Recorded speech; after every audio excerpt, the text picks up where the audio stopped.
already. What? That was my Say it. Oh, say it. No, say it. Say it. No, it's just giving me, you know, when you put the stars on top of your room on the ceiling. That's what it's giving me. Show the people your You feel me? Star. See the drip? The star drip? I'm trying to think what else they could have done though. The star skincare. Probably like some smiley faces or But I feel like stars. I feel like lightning it's okay, bolts. though. Yeah. Just like things you would imagine on like a diary. Like a 13-year-old girl diary. Skulls and shit. Okay. All right, well, welcome back to the Rising Podcast. I'm Xavier, and you're joined here with Cayman and Kabria. What's up? Today we got a little something different for y'all. Okay. What we got for them? So today we're doing. This is where you got to add the effects onto my voice. Okay. Sound like some WWE. All right. Martin Luther King versus Malcolm X.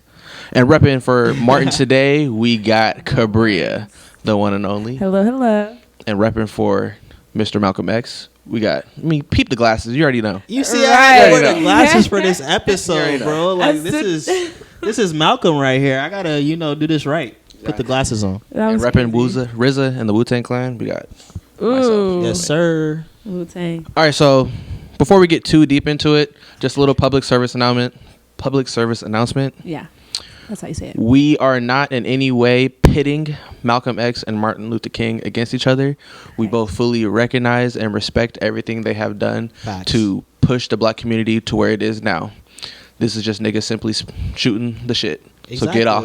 Get off us. Sometimes you say LeBron versus Jordan. What did LeBron and Jordan do to change the game in different ways? Yeah. LeBron's bigger. He dunks more. He does shit. Michael did the fadeaways and shit like that. There was something different.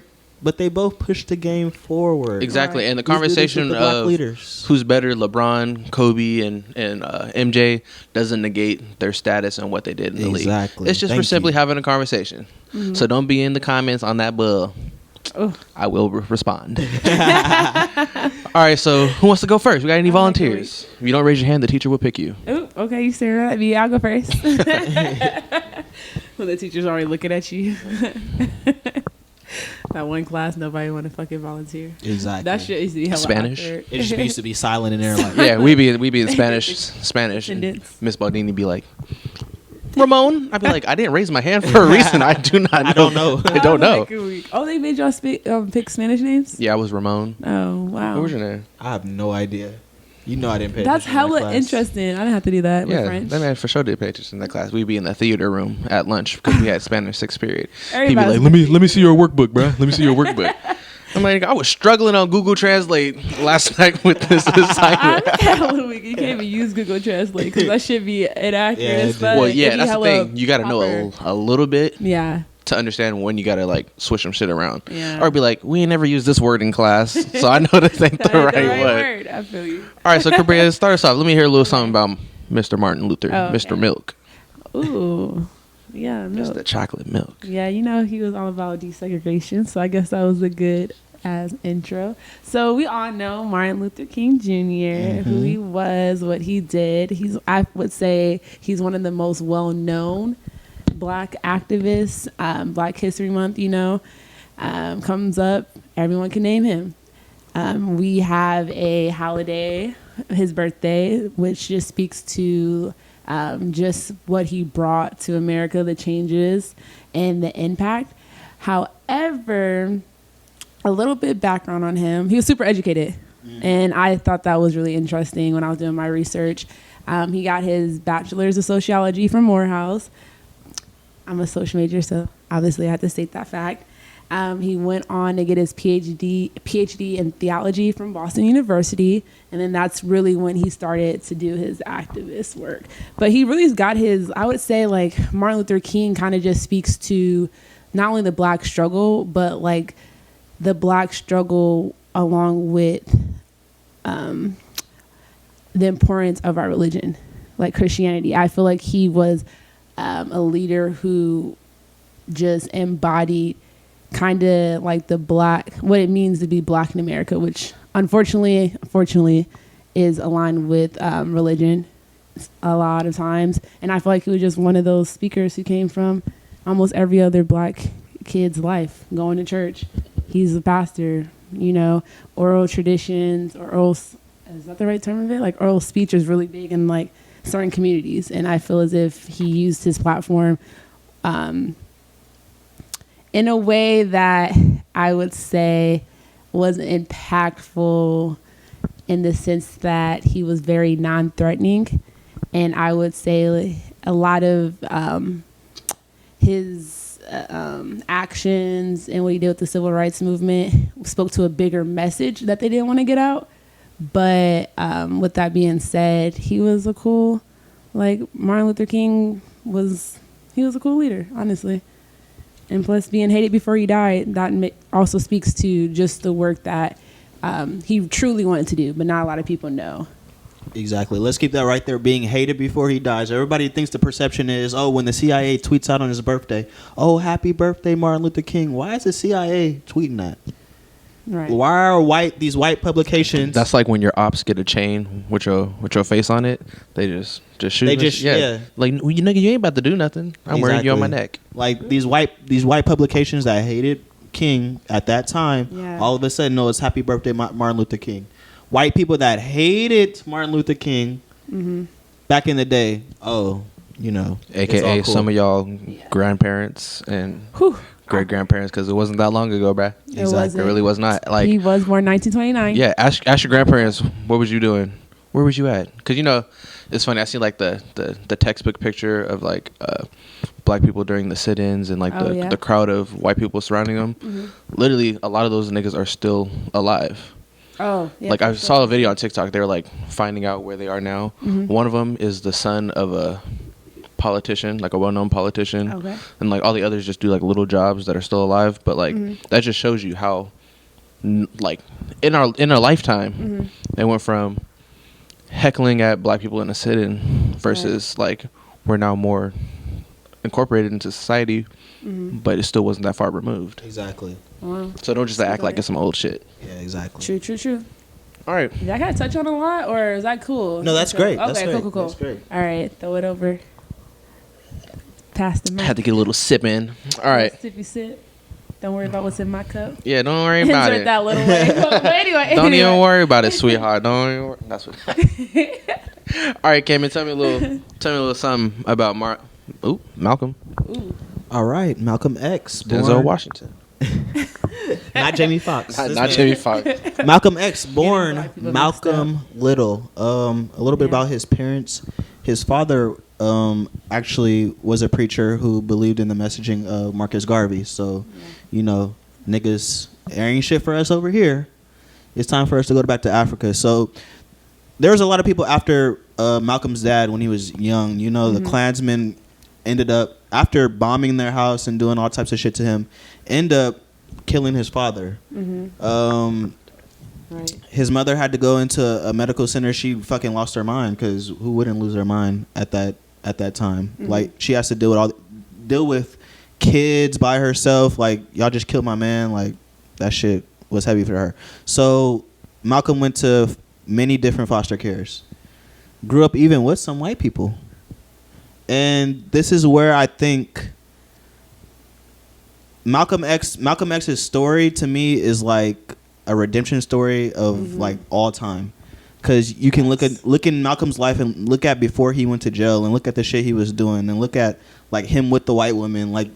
He loved the white women. Malcolm X loved the white women. I'm not saying anything about interracial marriage right now, but I'm just saying. Umar. No. Hold on. Where is he going with this? I'm just saying his thinking, his mentality, how he wore his hair, shit like that. He was not woke at all. So when he went to prison finally, and some people from the nation were getting in his ear talking about you don't even know yourself. Look at what you doing with your hair. You want to be close to whiteness, but white people ain't fucking with you like that. So when he started, really getting down deep and researching and talking to Elijah Muhammad outside, and they're writing each other back, and he's really, really, really deep into the nation. That's when that shit just triggers in his mind. It's kind of he becomes one of the dangerous motherfuckers of all time, using his mouth, using his words, using his speech. And when he gets out of jail, meets Elijah Muhammad, starts talking for the Nation of Islam, you just see a new revolution. One of the most gifted speakers we've ever heard in our lifetime. You can look back at his messages now in 2022, and that shit can still resonate to this day. Just how he talked, how intelligent he was, things like that. Where we're talking about the 60s, bro, and that shit still the fact that it still resonates is crazy. So this is the difference between, you know, a little Malcolm Martin, you know, beef throughout. It's just the way Malcolm handled stuff. I mean, the way Martin handled stuff, which was be peaceful. You know, we're gonna protest, we're gonna march, but you know they're gonna hit us and they're gonna stone us, and we're gonna stand there and take that shit. Versus Malcolm is like, nah, by any means necessary. Like, y'all need to protect yourself. Y'all need to arm yourself. Y'all need to do whatever it takes because these white people don't give a fuck about you. And the messaging of those two kind of came to a intersection at the time of Malcolm's death, which we know why they had to do that, because Martin and Malcolm are together. You know, that shit would have been crazy. So yeah, that's Malcolm X right there. Just the style, the speech, him with the nation, him without the nation. Like, we can get into all that afterwards of him in the nation and things like that, but to really focus on just his messaging and his black liberation, like black people are the kings and the queens, is something that we didn't see from Martin, and that's I think the biggest difference between those two. Versus Martin just wanted to be inclusion type of shit. You know what I'm saying? Versus Malcolm is like, nah, we're the most dominant motherfuckers in this bitch right now. Right. And when I was thinking about the podcast, I was kind of thinking like Martin has more of a all lives matter, and then Malcolm X more of a black lives matter. Yeah. Like but focus on the black. Right. But I would argue like Martin's was all lives, but on a different level, if that makes sense. That not what a lot of people perceive all lives matters to be, like opposite black lives. It's like Martin was saying all lives generally matter because all lives are impacted by issues that black people, you feel me, are having, and where he was interested in, and then his message. Yeah, and that can go into his background, like the Christianity and things like that. Like all men are created equal. We're fighting for that. Exactly. You know? Yeah. And so I feel as if like what you're saying about them coming together almost, because there was a point where Malcolm went and, you know, well, I'll let you talk about it, but like when he basically kind of reflected and changed his message, which was more in line with what Martin wanted to do, which wasn't just civil rights. Because a lot of people don't know, like, before he passed away, he was organizing the Poor People's March. He was trying to build that Rainbow Coalition that the FBI was very scared about, you know, very frightful. We see Fred Hampton's assassination and Martin Luther King's, you know, way earlier. Well, a little bit earlier. But anyway, what I'm trying to say is they both like kind of understood. Yeah, I was going to say, I don't think it's a huge difference. But they both were dangers in the sense that they understood that black issues were systematic issues that came from American values, basically. Yeah. So that's what I gotta say about that. Yeah, it's very nicely said. So I just have a few questions for you guys now. Okay. So let's start off. Question number 1. Out of the two, who has had the biggest influence on the black community today? That's a great question. I like that. Thank you. You want me to go first? Or yeah, you can go first. I would say on the black community, I would say Malcolm. On the whole scope of people in general, I would say Martin. Because I think that, like you said, Poor People's March, Martin was trying to do more with economics. Like, let's get everybody money type of shit when he died. And that's why he probably had to die. Because you're organizing not only black people, you're organizing white people, you're organizing every single kind of minority group for one purpose and one goal. So I think that was his calling, in which I think his impact was bigger. Now for the black community, I think Malcolm showed us how to love ourselves in a way and where we felt like some type of fucking pride for ourselves in a way, and what we really are and what we were truly here and set on earth to do, which was be what we are right now, which is the culture of America. Like, we built America. We're the culture of America. We're the heartbeat of America. Like, shit doesn't run without us. So Lord Jesus. I know, I'm like, you're breaking up. Yeah. Let's make sure emotional. So for black people to have that message, and I feel like for the black community, I feel like Malcolm X was that nigga for the black community versus Martin, who was that for all people. To answer the question, I would argue that Martin he did more for the black community, in the sense that even though Malcolm X did have that, he helped instill that pride, and like also gave people a voice to for their angers and frustrations. I would say that more black people know about Martin Luther King, which is still little what they teach us, you feel me? But I would say he's, like I said, one of the leaders that most black people know about, like what he did. And I would say he's more impactful for the black community just because of the legislation that was passed, because of his ability to take the nonviolent approach and to compromise, even though even though we shouldn't have to compromise. And that's what Malcolm X was pushing, like, no, this is what's right, this is what's wrong. Martin kind of, took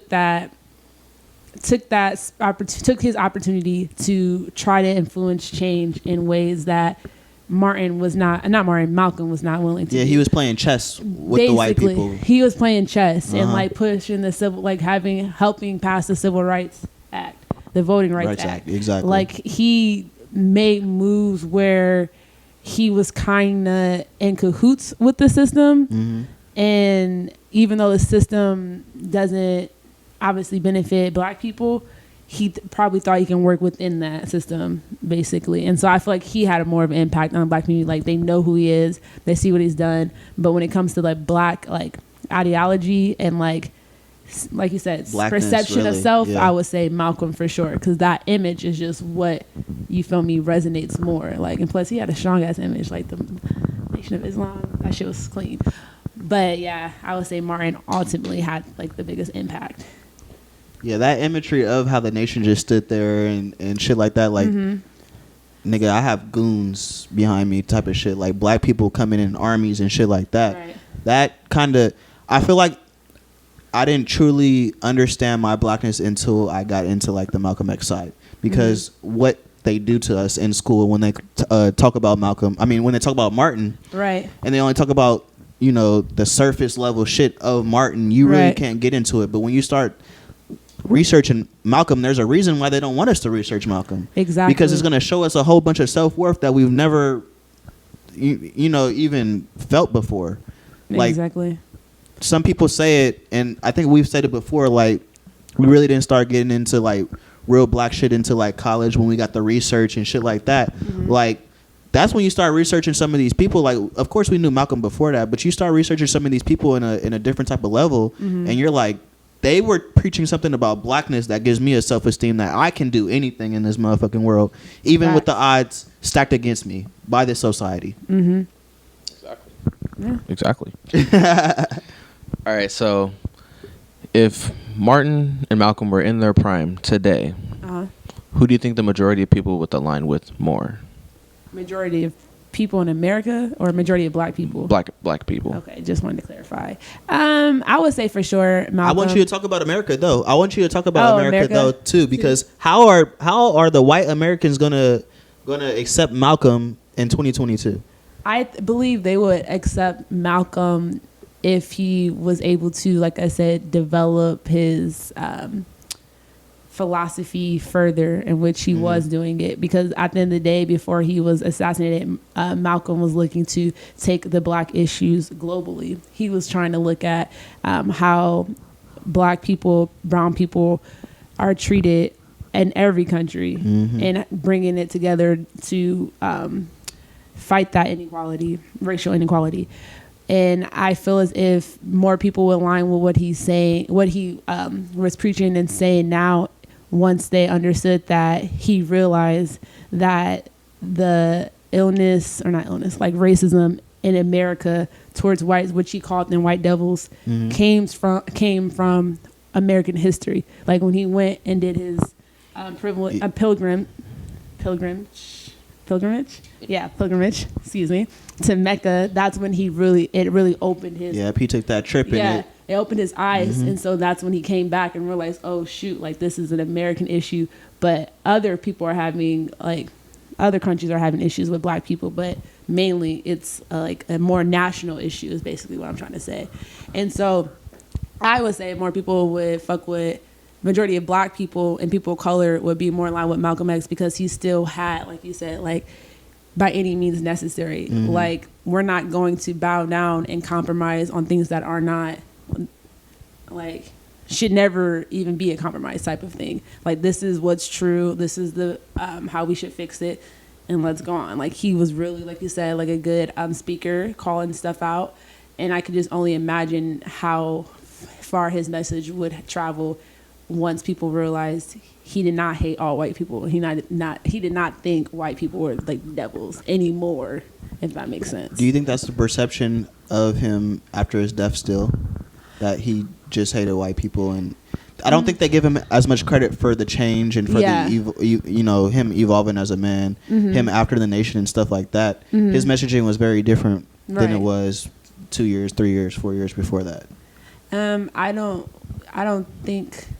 Wait, what was the question? I said, do you think that he gets enough credit for his change? His evolution, basically? Absolutely not. I don't think enough people really know Malcolm X, to be honest. They just know what we're taught in schools, which is usually Martin versus Malcolm. Martin's the more proper way to go about things. Martin's just a way where you make change, but 10, 15 years. And Malcolm was more straight. I'm going to knock on your door right now and get my lunch money back. Versus me waiting out on your outside of your house. I'm gonna go knock your fucking door in. Like, so I think more people will understand. Yeah. Back to that question, I honestly think that for black people, they would align more with Martin Luther King, only because I think black people now are way more self-hating, way more about me, way more not about the system of black culture and what black people mean, versus back in the 60s when they had to be together. Like, in the 60s, you had to be together and you're learning something in a different way. And Malcolm is coming and telling you that you're something for the first time in your life, that you're a king, that, nigga, you're the leading race in this whole fucking world and shit like that. When you start hearing that shit after you not heard that at all, it's something different, especially when you're being oppressed like they were in the 60s. I feel like the black American right now is way too comfortable to be trying to listen to anything that Malcolm got to say. Because Malcolm was, nigga, about his black people type of shit. Not saying that Martin wasn't, but I'm saying Martin had a softer speech. Something that, I can go and still, purchase from this place or purchase from that corporation, and that doesn't give a fuck about black people, and still be okay. I still hear the message. I'm gonna still, do what I need to do. But that Malcolm message and what he wants us to do and the sacrifices he wants us to make, I think that's way more than what Martin wants to do, because y'all didn't even want to do what Martin wanted you to do. And Malcolm wanted you to do way more in a more aggressive style. So I think the black American today definitely couldn't even take the message that Malcolm was preaching back in the day. Of course, there's going to be some. There's going to be some of the woke ones that are really going to be out there and doing what, you needed to be doing to create change. But I think that's way smaller than the people that just want to kind of be, oh, yeah, I care about black people. Oh, yeah, but I'm focused on myself and my world and this capitalistic country that has designed and brainwashed you to be about me. That's what I feel like people focus on more, especially black Americans. That's a good point. Yeah, that's a great point. Yeah. What do you think, Xavier? I think I spilled my drink. Oh, no, Lord. Well, I don't think it's going. It's not going. I don't think it's going anywhere. Yeah, you need like a little table over here or something.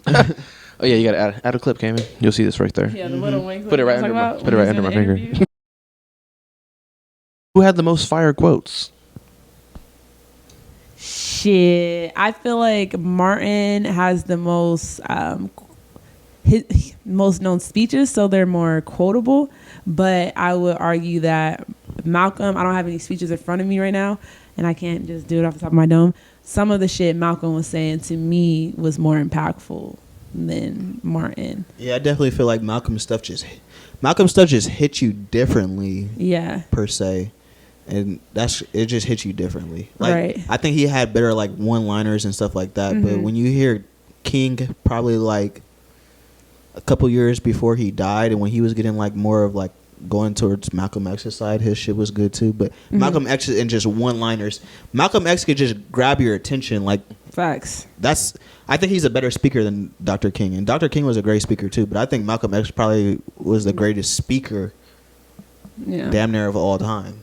I know. I'm trying to think of that one quote. He was like, "Who taught you to hate this about yourself? Who taught you to hate this?" Like, he's able to speak to, I would say, regular like day people in a way where they're able to understand like the bigger issue. Not saying like it's hard to communicate that to all people, but it's just a different style that he brought. Basically, like anybody from any background could understand what he's saying. I feel like Martin, it was like, for me, like, thinking more visual, more like religious kind of references and stuff. But I mean, he got his one quote that I said, like, the silence. I actually have it written down. We don't remember the words of our enemies, but the silence of our friends. And I thought that was like super thought provoking, and that little call to action to to supporters, obviously, the civil rights movement, of his movement, which was more than civil rights movement. But like Malcolm, Ballad or the Bullet, like, or was that, I'm pretty sure that was crazy. Yeah, that one was cool. Yeah, he has a lot. I can't name off the top of my but Malcolm definitely was that speaker. Any means necessary. Any means that's like literally. Yeah. Any means necessary. Like, Malcolm was that nigga when it came to speech. I want you to answer that question though. I'm curious. The one about whose messaging would be accepted more. I would say Malcolm, simply because I feel like black people today are more getting to the point where they don't want slow change, because we understand change is slow, but damn, we're basically going through the exact same things that they were fighting for in the 60s. So I feel like a lot more black people are ready to take the by any means necessary approach. We just need somebody preaching that. If there was somebody preaching that, like Malcolm, I feel like that's what the people would more align with. But speaking of, like, who do you think would handle contemporary issues better? Like voter suppression, which honestly was an issue they were facing in their lifetime. But who do you think would handle contemporary issues better? See, I might have to give that to Martin, in a sense that right now we see a lot of young people getting involved in politics. We see a lot of diverse groups of people getting involved with politics. And I feel like that's his bag, compromising, bringing people together in a non-threatening manner, if that makes sense. And he will be able to get, like I said, build that coalition better, just because he's more, he has a different understanding than Malcolm, if that makes sense. And I feel as if the contemporary issues that you're referencing, or that I'm thinking about, would be big is income inequality, or housing discrimination, or housing inequality. And that's something that Martin, that was his bag. Exactly. That was his bag. Yeah. That's a lot of things that we are still like trying to solve. And I feel as if, like I said, in hindsight, he knew that, basically, if that makes sense. Yeah. And he would be a good advocate to speak about that, and also talk about the source of it better, capitalism, and then also point out like what's going on, like because militarism,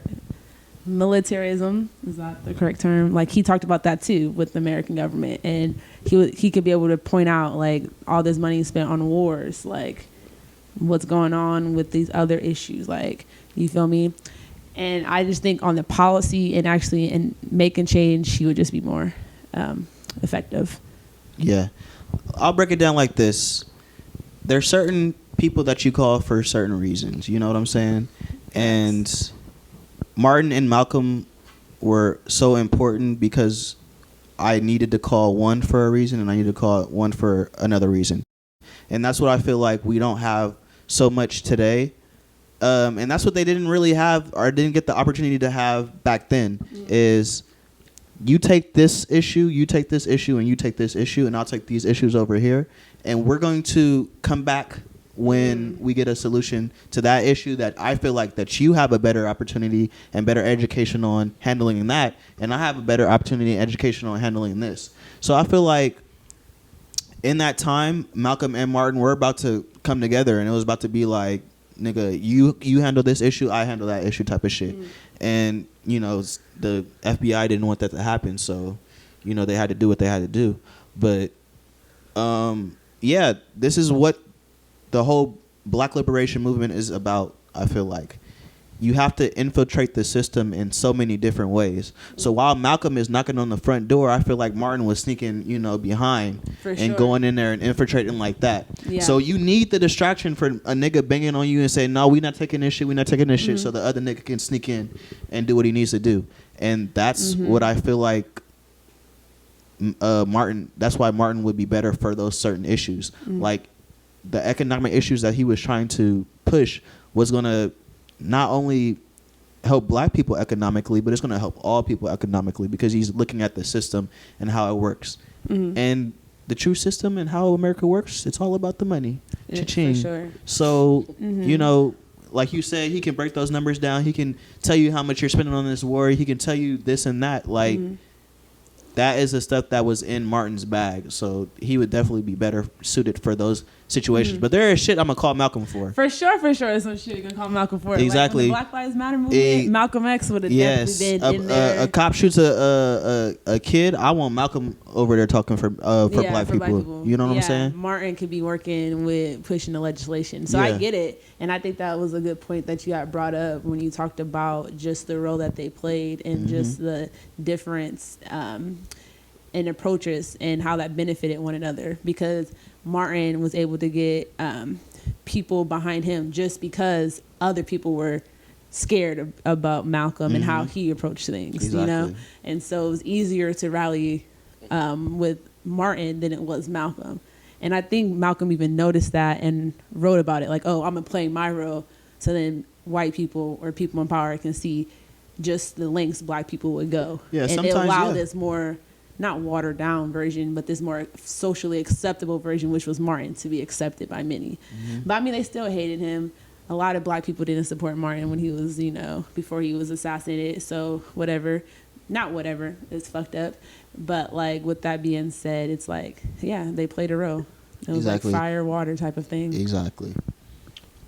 With the influence of social media, who do you think would be the biggest name? Ooh, biggest name like when you think of activism, who would be the face of activism right now with the influence of social media?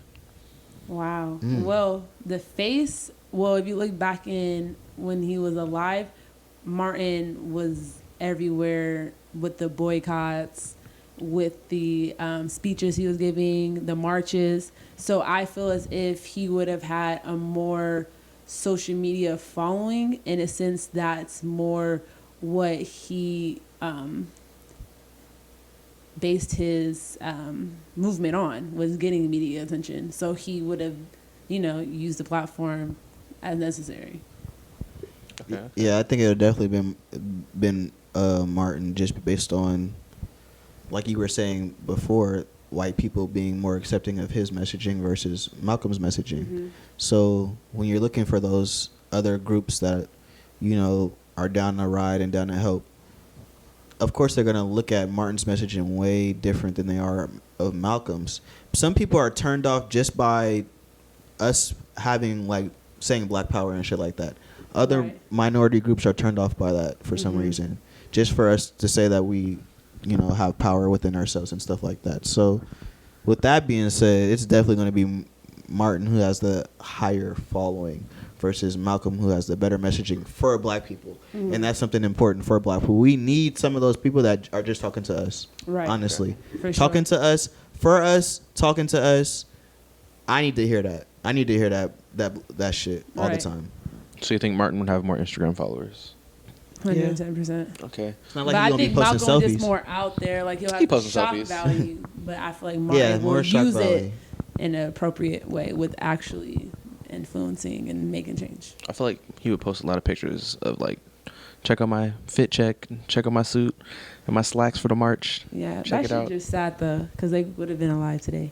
Yeah. Gymnastic 29. Yeah. Well, yeah. He would have been like 100, or he would have been alive recently, and that would have been crazy. What do y'all think? And we playing hypotheticals, but we have to when you think your government killed your Black leaders.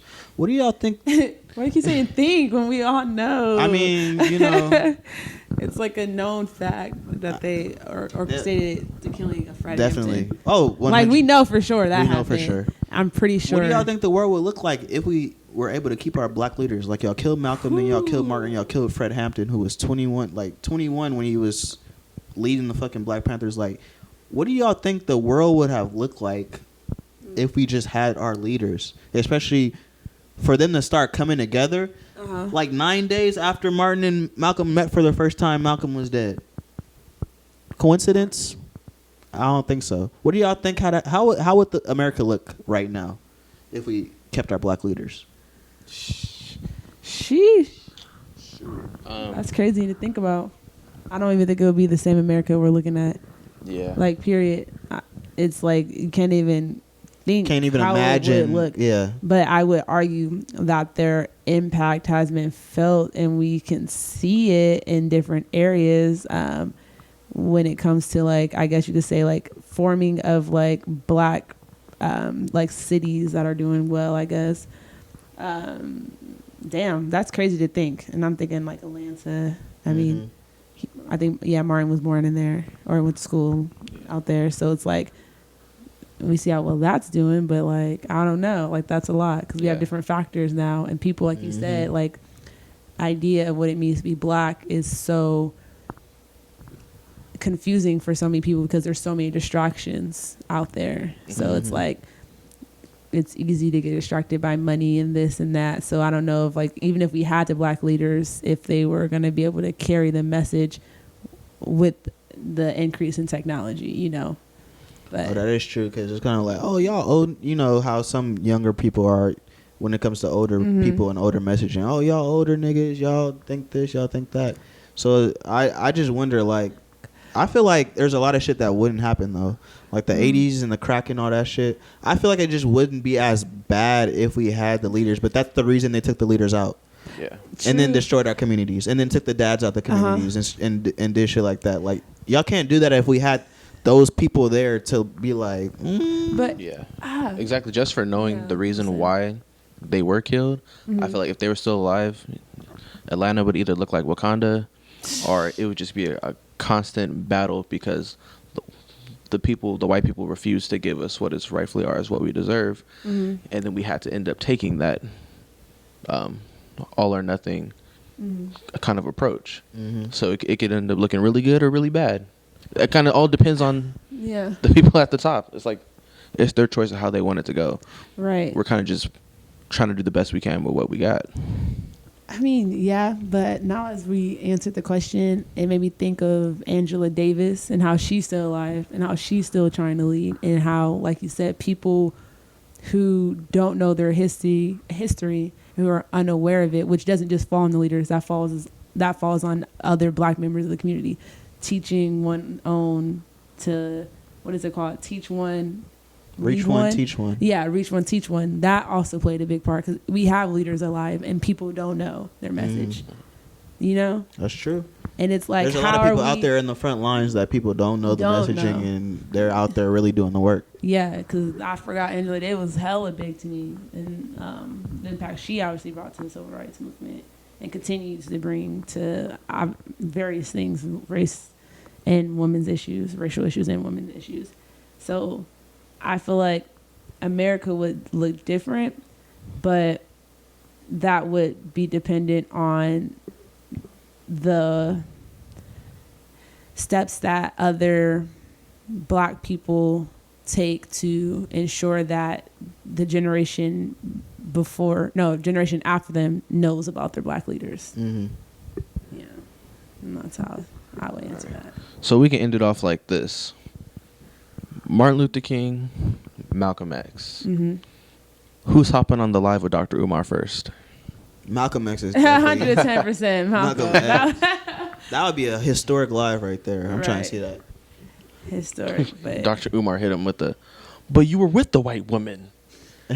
The Black woman is the pinnacle. You cannot be with a non-Black woman and be a Pan-Africanist. Oh my God. I would love to see that shit. That'd be lit.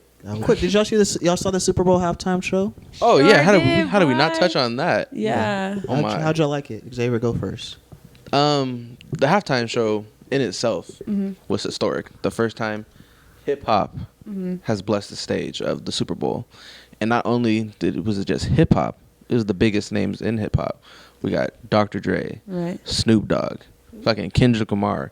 We had West Coast too. That's crazy. Yeah, we had Anderson .Paak just playing the drums. Yep. Eminem, my nigga 50 Cent.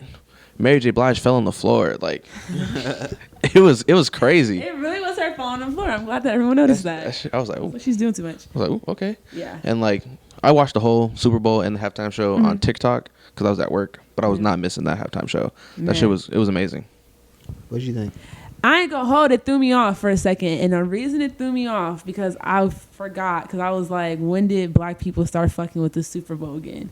With the NFL again. When Jay-Z signed that deal to be, yeah. When he, like, you feel me? So at first I wasn't fucking with it, but I had to see it because I was watching it for support of somebody else. But like, with that being said, that shit was hella good. 50 when he did his little ode, I was hella hyped. But and I heard that they were supposed to have the Tupac hologram, but I guess they didn't or something. So I thought that would have been. It was reported it was in the works. Yeah, I think that would have been crazy, but I liked it. I feel like Snoop has aged gracefully. I feel as if he is able to still maintain his old school, like, I'm still like that nigga, but also that cool unk vibe at the same time. Exactly. So I really fucked with him. Mary J, her outfit was hella cute. Didn't fuck with the second song. I don't give a fuck what anybody says. I have no clue why she did that song. I didn't even know that song.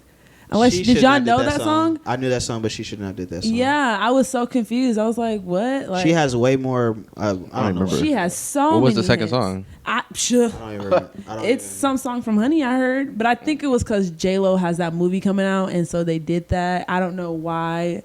Like, it just sounded weird. And plus, it just sounded like she got all sad and shit. And I was like, that's not the vibe it was on.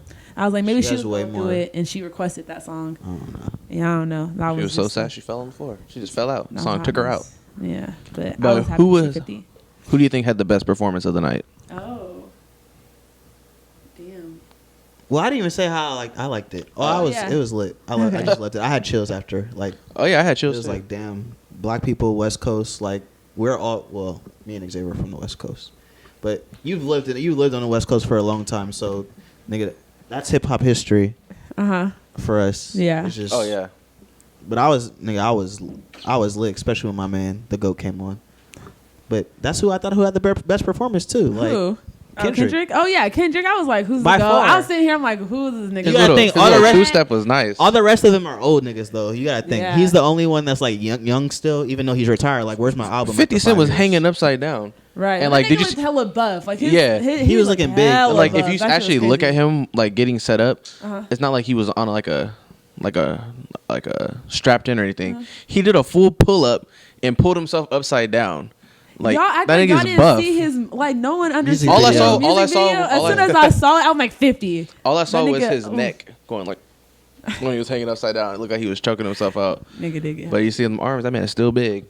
Hella man big. Yeah. Okay. But then he be wearing polos and little ass cargo shorts when he go on the date with these Instagram models. Like you said though, like you said, you were like, it kind of took you aback when you saw them names and shit like that.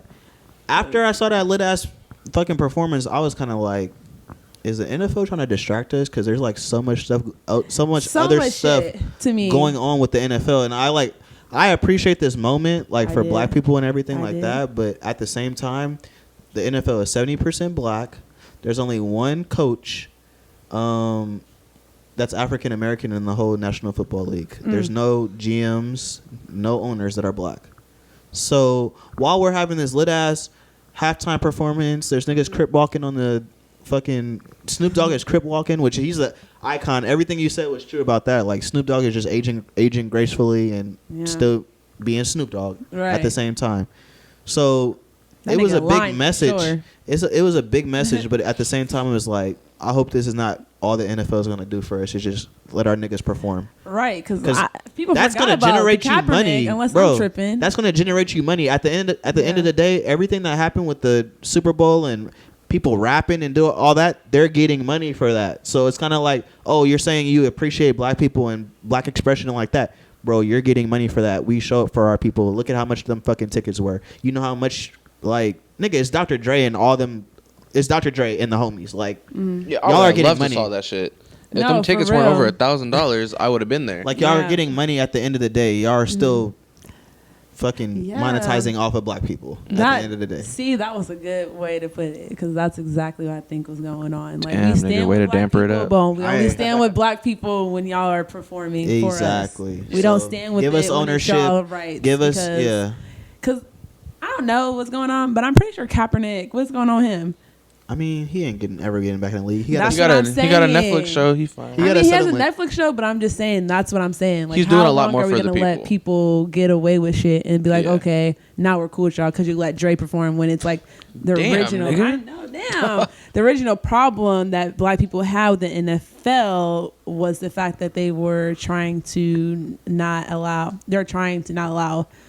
black people to speak on actual issues. And he filed a settlement too, so I think that's why niggas are not pushing the issue anymore, because he might have got money from them. Yeah, but not saying it's right per se. I'm just saying that's what people are saying. But I want you guys to hear this clip if I can find it. I don't know if I can find it. Well, remember the one that I was talking about, the biracial guy?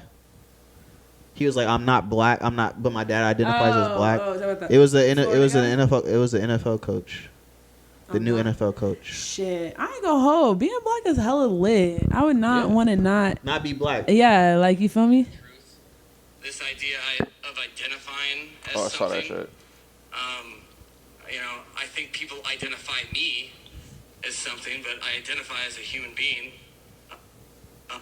And my dad's black. So whatever you want to call it, I know there's a lot of people with a shared experience, but it doesn't make, it's weird that it comes up. His dad is black and his mom's white? I have no idea what it is. Sorry, we can talk about that interracial couple and how that household could look in comparison to having a white dad and a black mom. Because that's totally different. Yeah. But also, I mean, the way he's speaking, it just sounds as if he wasn't taught about black history and black pride.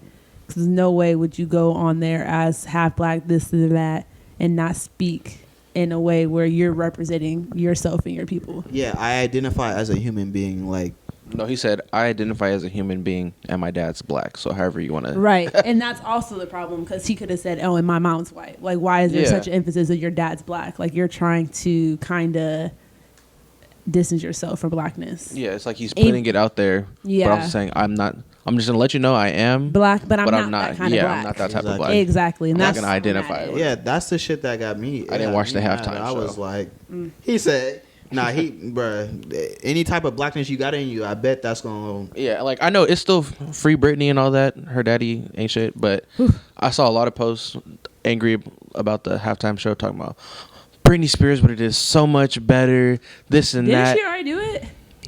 I don't know. Yeah, she already did the halftime show. I don't think she did it. I don't know. But I saw a lot of white people posting that they were angry with the halftime show and that it was discriminatory and like it should have never been done and this and that. I'm like, damn, never heard this is the one time. It was just one time. And it was hands down the best performance ever. We should probably talk about that next. Why are people threatened by Black Power? Like, that's so weird. Or not even Black Power, Black support. Black well, it's like when everything around you is an image of yourself, and then one day you walk in a room and it's somebody else, you're gonna be like, nigga, what's going on here? This is my room. That's not normal, but you wouldn't realize, oh shit, I've never seen that before. Maybe that's but not it normal. wouldn't it seem like they're trying to take that? something away from you, like because they've had this control and this power for so long. By us taking like a portion of it or what we should have, it kind of seems like we're trying to take their power away, and they don't understand that we're not trying to take anything from you. We're just trying to reinstate ourselves in that position too. But if you identify as all lives matter, why would that power be seen as taken away? Because all lives matter. Because all lives matter is a front. Bullshit. Yeah, it's a front for saying I'm racist. Right. All lives matter. They think that niggas got it. We got it the same journey and way they get it. Right, which is not the case. Holy shit. I always be shocked when I talk to certain people, but it's a blessing and a curse. Because it's like you can be exposed to different perspectives, opposite, than your own. But are you willing to grow? Are you willing to just be ignorant and act like that doesn't happen because it's not your experience? Yeah. Well, ignorance is bliss at the end of the day. Crazy. It's a lot easier to just push it to the side and not focus on it. Exactly. And really get to the heart of the issue. Yep. Boom. But, yeah. And Malcolm will be shaking his damn head. They both shaking their head at us. I'm sorry, Martin and Malcolm, that the Black community has let you down. Tough. Let us know down in the comments. Let us know down in the comments who do you think. Let us know just who is your favorite activist. Right. And I'm saying let us know down in the comments. And if nobody comments, just like it. Just like the video, share the video with your homies. Subscribe to the channel if you're new. Appreciate for the sub. See y'all in the next one.